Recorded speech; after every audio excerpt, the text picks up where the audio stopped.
Spiruline, nguồn dinh dưỡng của cuộc sống hiện diện khắp toàn cầu.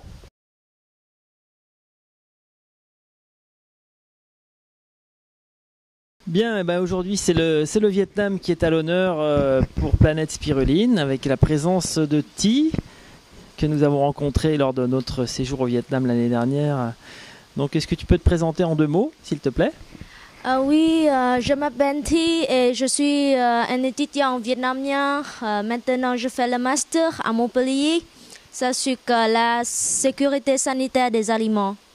Et j'ai déjà rencontré la famille de Jean-Pierre Nan dans un projet de spiruline avec l'association humanitaire de l'enfant de Ragon quand j'étais interprète de cette association. Alors tu connais les projets donc de spiruline qui sont dans le sud du Vietnam, dans le delta du Mekong. Est-ce que tu peux raconter un peu l'histoire de la mise en place de ces cultures et puis un petit peu les difficultés rencontrées et après les solutions qui ont pu être trouvées pour développer cette culture au Vietnam?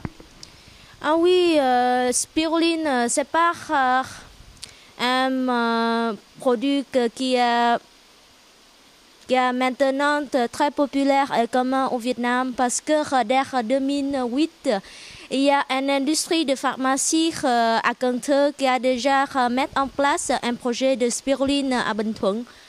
Et puis, comme j'ai de chance de travailler avec Marc de l'association L'Enfant du Dragon, il a fait aussi un projet de spiruline. Et puis, ça marche très bien. Et maintenant, l'association de l'Enfant du Garon, il y a 2 fermes de spiruline au Vietnam.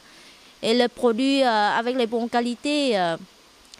Et les difficultés, c'est souvent avec nous, c'est la conservation des oligo-éléments pour la nourriture de spiruline. Comme chez nous, il fait humide et souvent il fait chaud, c'est difficile de conserver les produits.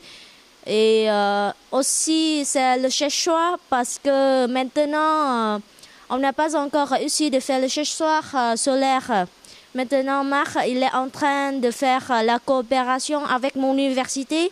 C'est l'université de Cần Thơ pour faire un séchoir solaire qui peut économiser l'électricité et c'est bien pour l'environnement. Est-ce que vous avez bénéficié aussi d'un soutien technique ou d'une aide là, qui a permis de résoudre certains problèmes techniques sur place? Maintenant, comme j'ai déjà dit, pour les techniques, on n'a pas les soucis parce que on a les partenaires qui sont les stagiaires souvent de l'école qui enseignent de spiruline hier et en France. Puis on n'a pas de problème technique en fait, c'est seulement les problèmes comme je dis, la conservation et le séchoir solaire. Et au niveau de la distribution locale, est-ce que la spiruline est bien reçue par la population sur place? Est-ce que les gens s'intéressent à ça?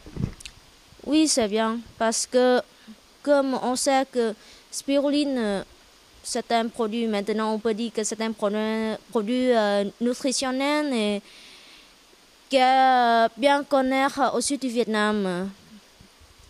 Est-ce que tu penses qu'il y a des perspectives de développement pour cette culture au Vietnam et dans la région là-bas du sud-est asiatique? Est-ce que tu penses que ça peut encore beaucoup se développer? Bien sûr, parce que chez nous, le climat est très très bien pour que le spiruline. C'est bien. Aussi, on a les choses qui sont à place comme les scènes de mer qui est très bien pour le spiruline. On peut trouver partout. Et le climat est très bien. Le séchoir solaire, je pense que bien sûr, il va faire. Et puis, je pense que pas de problème pour l'avenir de spiruline au Vietnam. Formidable, eh ben on voit que la spiruline se développe partout sur la planète, c'est une bonne chose et on espère que ça va se développer encore plus vite. Merci de ta présence et merci de ton témoignage. Au revoir. Au revoir. Spiruline, langue de vie partout sur la planète.